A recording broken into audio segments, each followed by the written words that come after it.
上次我哋介紹咗日本嘅分契式酒店，今日來一齊睇下點樣投資日本民宿。喺日本投資物業做民宿主要有兩種經營方式，各有優勢。自己打理適合長住日本或者熟悉當地情況嘅投資者，可以透過 Airbnb 等平台直接管理，利潤較高而且彈性大，不過要花多啲時間處理清潔、客服等瑣事。委託管理就適合海外投資者，有專業公司全權負責，雖然要俾少少管理費，但就可以慳返唔少功夫，仲可以降低違規風險，避免因違規被罰款甚至吊銷的風險。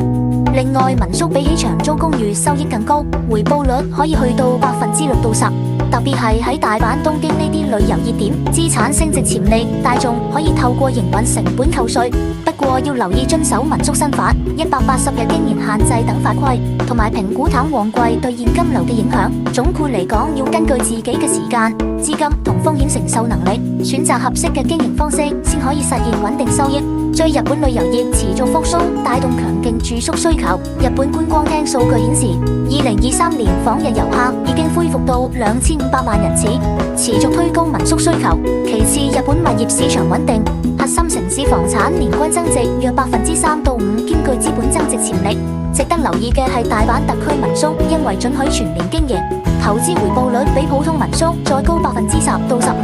現時日元匯率處於歷史低位，相當於變相打折購入日本資產。以大阪為例，500萬日元的公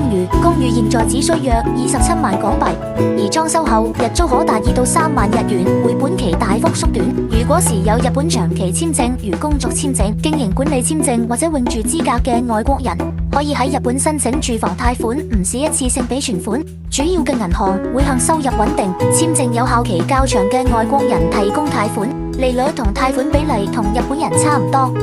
通常可以借到樓價嘅50%到80%，還款期最長30年。另外，日本稅制對投資者友好，可透過減價償卻制度折舊節稅，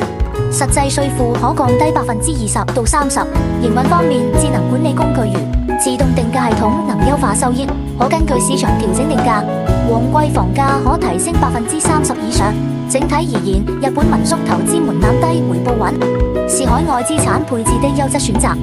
下一期我哋會為大家介紹下點樣投資日本舊屋。